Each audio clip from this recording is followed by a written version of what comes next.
Hoş geldiniz. Bugün egonun sosyal fobi ile ilişkisini konuşalım. Bu benim sosyal fobi hakkında yaptığım ikinci ve muhtemelen son video olacak. Bu konudaki ilk videom olan başkalarının ne düşündüğünü önemseme ve sosyal anksiyete videosunun bir nevi devamı niteliğindedir. Fakat bu kez sosyal fobinin nedeni çevre faktörleri değil, çok büyük çoğunlukla bizleriz. Bu sebeple bugün bir suçlu aramayacağız. Ego kavramını bireysel olarak büyüterek nasıl kendimizden beklentilerimizi gereksiz seviyede artırdığımızı ve bunu çoğunlukla hangi yolla yaptığımızı konuşacağız. Bu sayede artık sosyal fobinin olası tüm ana doğum nedenlerini bitireceğiz ve bu hastalığın neredeyse tamamı hakkında bir farkındalık kazanmış olacağız. Bu yüzden de büyük bir durum olmadığı sürece sosyal fobi ile ilgili başka bir videom olmayacak. Ego denilen olgunun doğa anada hangi noktalara tekabül ettiğini de yorumlayalım ki sosyal fobinin vücudumuzdaki oluşum sürecini neden sonuç ilişkisi içerisinde anlayarak kalıcı bir farkındalık yaratabilelim.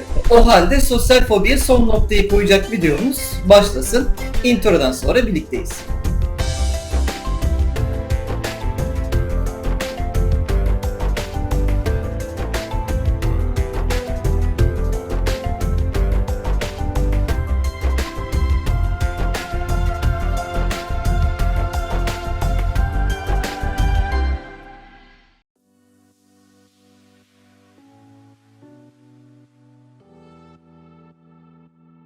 Mutlu günler. Ego kavramı yalnızca kişinin kendi kendisine geliştirdiği bir olgudan ibaret değildir. Bunun sebebi başkalarının ne düşündüğünü bizlere önemseten bir dış telkin kaynağı olmasıdır. Bu kaynakları ben 5 çevre faktörü başlığı altında çok detaylı olarak inceledim. Bu videonun başında bahsettiğim diğer sosyal fobi videosunda bunlardan bahsedildi. Bugün ise egonun bireysel bir sebeple yükseltilmesi üzerinde duracağız. Ardından yükselen egomuzun sosyal fobiyle nasıl bağlantılı olduğunu göreceğiz. O halde egoyu yorumlamakla başlayalım. Egoyu sahip olduğumuz benlik değeri olarak düşünebiliriz. Bu konuda bizim gerçek değerimizi yansıttığından bahsetmiyorum. Sadece hayali bir vatandaşlık puanı gibi düşünelim. Bu değer büyük çoğunlukla bizim kendimize layık gördüğümüz nokta ve diğerlerinin bizlere layık gördüğü konum ile belirlenir. Kalıtsal olabilecek bir ego faktörüne değinmeyeceğim. Bu konum sahip olduklarımızla doğrudan ilgili olmakla birlikte abartılı bir balon da olabilir. Hak ettiğimizin altında bir değere de sahip olabilir. Sonuç olarak her birey doğa anadaki çan eğrisinden ötürü sürüsündeki en zayıf halka olmamak ve sürüden uzaklaştırılmamak adına hayat boyu bir mücadelenin içinde varlığını sürdürmeye çalışır. Doğadaki sürü halinde yaşayan her bir canlı bu profillemeye ihtiyaç duyar ve bu sınıflandırmanın yarattığı yalnız bırakılma korkusu ile bir persona arayışına girerek olduğundan farklı görünmeye çalışır. En basitinden iki kedi kavga öncesi kabararak kendisine normalde sahip olduğundan daha heybetli bir benlik olarak gösterip psikolojik savaşı kazanacağını umarak sürüdeki hiyerarşide üst bir katta olmak adına bir nevi tiyatro yapar.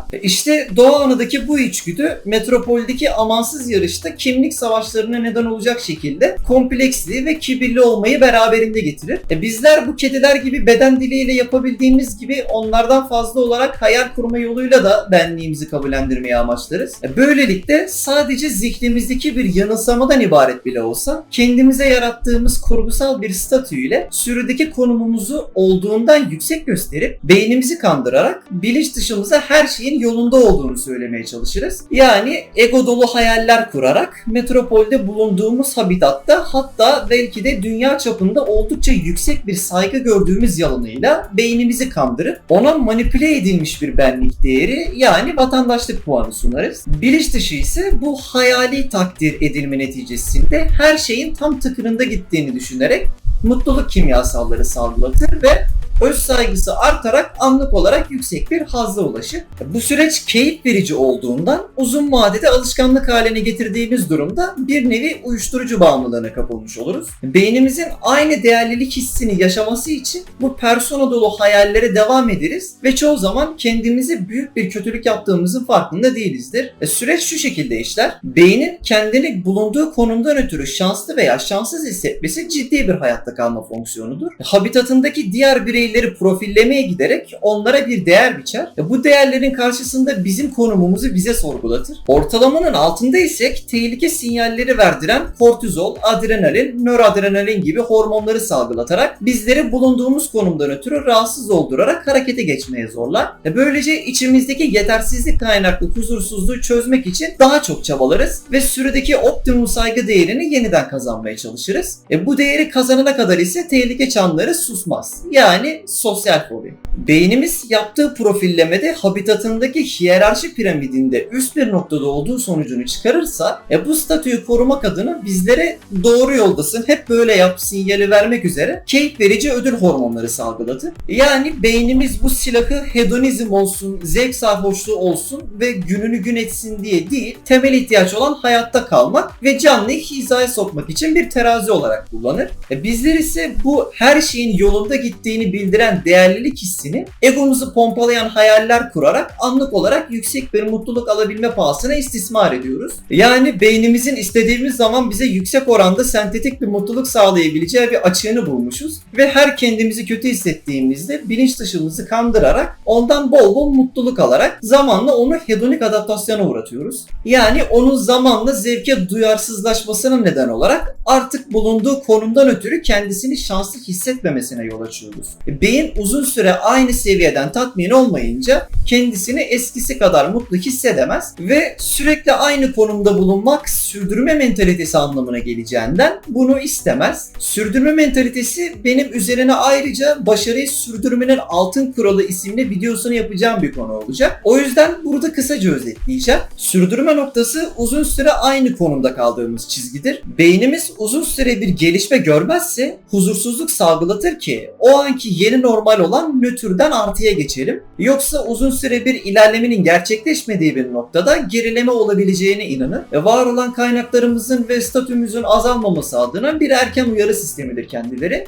Beynimiz sürdürme dozunda mutluluk salgılatırken uzun süre aynı konumda kalmanın yol açtığı huzursuzluktan ötürü önceden bizlere yüksek mutluluk salgılattığı kanal artık bizlere mutluluğun yanında huzursuzlukla damlatmaya başlayınca bilinç düzeyinde bundan rahatsız olarak daha da ekstrem hayaller kurmaya başlarız ki sürdürme dozunun üstüne çıkarak eskisi kadar verimli çalışmayan bu ödül kanalını yeniden faaliyete sokup tekrar sömürebilelim. Ardından son hayal kurduğumuz seviyede bir hedonik adaptasyon daha gerçekleşir ve yine aynı süreci yaşarız. Dolayısıyla bu kısır döngüden ötürü zamanla olduğumuzdan kat kat daha yüksek bir mevkinin hayalini kurarak zihnimizde kendi nirvana alternatif gerçekliğimizi yaratıyoruz. Bizler de tekrar eden bu süreçte her turda en az bir kez kimyasalsız kaldığımız için kademeli olarak ilgi hastası oluyoruz. Bunun yanında düşünmenin aşırıya kaçacak bir hastalık boyutuna gelmesine de neden olabiliyoruz. Bu durumun neden olduğu hastalığı aşırı düşünme hastalığınızdan kurtulun isimli yapmış olduğum ilk psikolojik sosyolojik videomda dile getirmiştim. O videoda vermiş olduğum maymun örneği burada da geçerli. Çoğunlukla şimdiki zamanda kaldıklarından da bahsettim. Bundan dolayı insanlar gibi kendilerine durdukları yerde gereksiz anlamlar yüklemezler. Bilinç dediğimiz oluşumun beraberinde büyük bir sorumluluk da getirdiğinden bahsettim. Bilinçli bir canlı olma durumunu ödül yanında bir ceza ile birlikte geliyor ve bu nedenle bazen bilincimizin bize zararı bile dokunuyor şeklinde açıklamıştım. Yine aynı videoda günlük hayatta kurduğumuz hayalleri genellikle kendimizi kanıtlamak zorunda hissettiğimiz kişilerin oluşturacağından bahsettim. Tabii ki de bu içinde başkalarını içeren hayaller için geçerliydi. Ekseriyetle bu hayaller onların gözündeki konumumuz perspektifinden gerçekleşir. Diğerlerinin bizim değerli olduğumuzu düşündüklerini düşleriz. Bu az önceki bahsettiğim temel içgüdüyle ilişkilidir.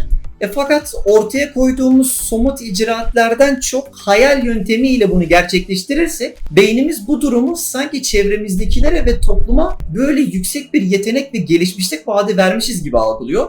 Bu yüzden de sahip olduğumuzdan fazla zihnimizde kendimizi yücelttiğimiz miktar kadar bir performans kaygısı yaşıyoruz. Yani aynı miktarda sosyal anksiyete. Üstelik bu sadece bizim kendimizi yüklediğimiz kısım. Bir de önceden anlattığım çevre faktörlerinden gelen sosyal anksiyete miktarı var. O da hesaba eklendiğinde yüksek doğruluk payı ile overall sosyal anksiyete skorunuzu çıkarabilirsiniz. Sosyal anksiyete için şu şekilde bir formül geliştirdim. Sosyal anksiyete eşittir şu anki gerçek konumumuz eksi egonun yarattığı yeni beklenti. Bu ana formül sizlere az önce söylediğim sahip olduğumuzdan fazla zihnimizde kendimizi yücelttiğimiz miktar kadar bir performans kaygısı yaşıyoruz cümlesinin formülize edilmiş halidir. Bunu da hesaplayabilmemiz için ayrıca mevcut ego seviyemizi bulmalı ve sonuçları bu formüle kazandırmalıyız. Mevcut ego seviyemizi ego alfa artı ego beta artı x olmak üzere 3 parçaya ayırıyoruz. Fakat x faktörü başlangıçtan beri çok büyük oranda aynı kaldığı için ego alfayı hesaplarken ego beta artı x'i bir anlığına tek bir parametreymiş gibi göreceğiz.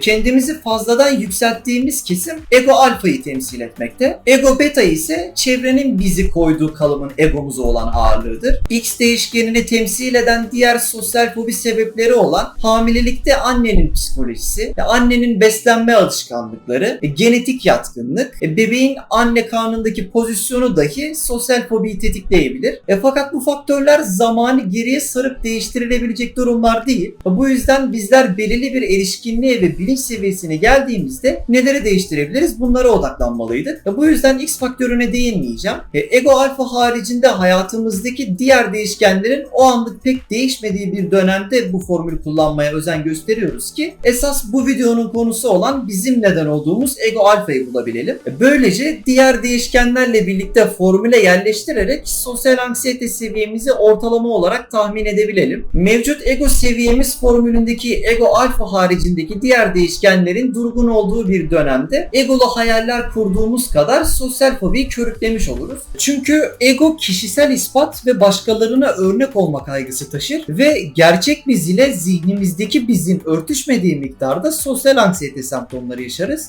Bu hayaller çoğu zaman kendimizden beklentilerimizi gerçeğin ötesinde artırıyor. Buradaki sıkıntı o anki konumumuz ile başkalarının gözünde bu yeterlilikleri taşımıyor oluşumuz. Egoyu gereksiz oranda arttıran ve aynı oranda bireyin performans kaygısını da arttıran hayal kurma metodu özellikle müzik dinlerken hayal kurma şeklinde gerçekleşir. Tıpkı Sucker Punch filmindeki kadınların yaptığı gibi. Mesela onlar kulaklıkla müzik dinlerken özel güçlere sahip olduklarını ve düşmanları çok havalı bir şekilde ekarte ettiklerini hayal ediyorlardı. Buna günlük hayatımızdan çeşitli örnekler vermemiz gerekirse heyecanı getiren bir müzik dinlendiği esnada müziğin sağladığı motivasyon dürtüsüyle kendimizi bir konserde sahneye çıkmış bir star, dünyayı veya ülkesini kurtaran bir nevi Hollywood süper kahramanı, ünlü politik bir kişilik veya dinlediğimiz parçayı kendimiz çalıyormuşçasına bir keman virtüözü olduğumuzu düşünme durumlarını sayabiliriz.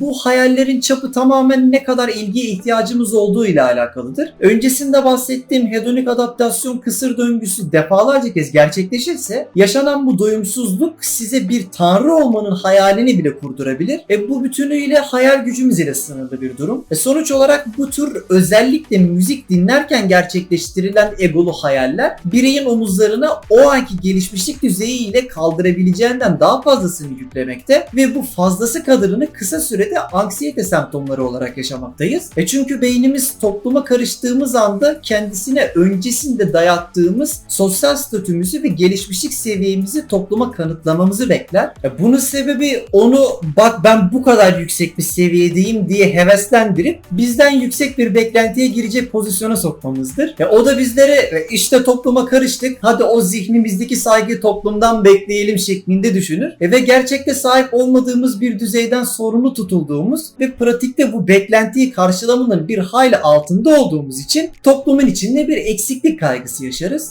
Bu eksikliğin diğerleri tarafından fark edilebilecek olması da bilinç dışının esas paniği yaratma sebeplerinden birisi. Bu paniğe önceden sahip olduğunu düşündüğü statüye tekrar kavuşmak için bireyi huzursuz hissettiren hormonlar salgılatması da dahildir. Çünkü tıpkı sürdürme mentalitesinde yaşattığı gibi aynı hissi bir şeyler kaybettiğimizde de yaşatır. Bunun sebebi eğer huzursuz olup harekete geçmezsek elimizdekileri daha da kaybedebileceğimizi düşünür. Bu yüzden fazla yük yüklediğimiz kaybı durdurmak için büyük bir huzursuzluk yükleyerek bizi bu konuda kaybettiklerimizi geri almaya zorlar. Fakat daha öncesinde hiç sahip olmadığımız statüye bir anda nasıl çıkabileceğimizi bilemediğimizden ötürü toplum içinde elimiz ayağımıza dolanır. Bu yüzden müzik dinlerken egolu hayaller kurma aktivitesinin yaşanmasının akabinde 2-3 saat sonrasında bile dışarı çıktığınızda bunun semptomlarını yaşamaya başlarsınız. Ardından dışarıda harcadığınız birkaç saatin ardından başınıza beynin korktuğu olasılıklar gelmediğinde beyin çok da tehlikede olmadığını düşünür ve kendinize fazladan yüklediğiniz stresin bir kısmını yavaşça üzerinden atarak bulunduğunuz noktayı kademeli olarak yeni konfor alanınız haline dönüştürmeye başlar. Bu etapta beyniniz toplumla yüzleştikçe daha da rahatlamaya başlarsınız. Ta ki bir sonraki hayal kurma noktasına kadar. Tekrar hayal kurarsınız. Topluma karıştığınız ilk anda fazla yükün semptomları yaşanır ve yine büyük çoğunluğu dışarıda vakit geçirdikçe azalır ve geriye bir miktar kırıntı kalır. Bu döngü biz bu konuda farkındalık kazanıp zinciri kırmaya karar verene kadar devam edebilir. Geriye kalan fazlalık semptom kırıntıları ise uzun vadede bu ego içerikli hayallerin sona erdirilmesiyle etkilerini yitirirler. Bu tarz yoğun ego içeren hayaller temelde bizleri toplumdan uzaklaştırıyor. Toplum bir yana biz bir yana algısını derinleştiriyor ve gereksiz bir kaygı ağırlığı oluşturuyor. Sadece denemek için bile bu aşamaları sırasıyla yaşarsanız bu ego alfa faktörümün ve sizler için oluşturduğum formülün ne kadar doğru olduğunu gözlemleyebileceksiniz. Ben denedim ve bana zararı olduğunu gördüm. Bu yüzden de gereksiz bir sosyal fobi oluşturmayalım diye zaten hali hazırda formüldeki diğer sosyal anksiyete faktörleri birer dert iken ego alfa faktörünü olabildiğince elimine etmeye çalışalım istedim. Tekrar formülümüze dönecek olursak ilk olarak ego alfayı tahmin etmeye çalışalım. Bunu da eğer bu tarz hayallere sahipsek akabinde topluma karıştığımız vakit fazladan yaşanan heyecanın ve gerginliğin seviyesini ölçerek bulabiliriz. Yani bir süre bu tarz hayaller kurmamış durumdaki halimiz veya en son kurduğumuzun üzerine birkaç kez dışarıya çıkıp gereksiz miktarını boşalttıktan sonra dışarıya çıktığımız halimizde yaşadığımız taban stres seviyesini bir ölçüt olarak alırız ve yeni bir hayal aktivitesi gerçekleştirip ilk dışarıya çıktığımızda yaşadığımız daha yüksek seviyedeki stres ile farkını puanlarız. Bu sayede hayallerin normal dönemden kaç puanlık bir fark etkisi olduğunu saptamış oluruz. Bu sayıda bize formüldeki ego alfa faktörünü verir. Ego alfa eşittir hayal sonrası gelinen kaygı seviyesi eksi hayalsiz rutindeki kaygı seviyesi. Hayalsiz rutindeki kaygı seviyesi bize ego beta artı x'i verir. Daha da net anlaşılması açısından bir örnekle taşlandıralım. İlk olarak hayalden önceki kaygımızı oyladık. Yani ego beta artı x'i. Diyelim ki semptom seviyemiz 100 üzerinden 25. Ardından hayal sonrasında toplum içindeki kaygımızı 25'e nazaran oylayalım. Diyelim ki 3 kat bir semptom ile karşılaştık. Bunu da semptom seviyesi 75 şeklinde derecelendirmeye uygun bulduk.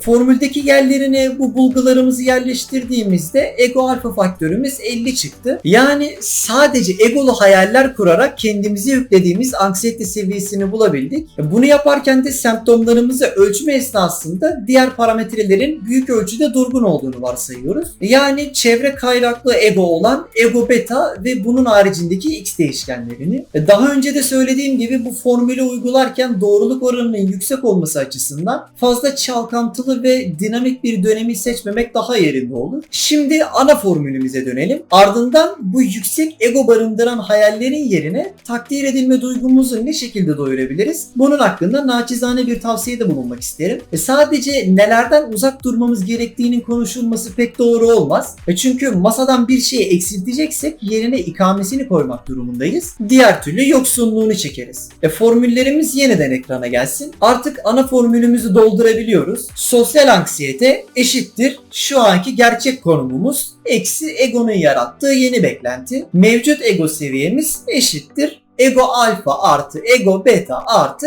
x.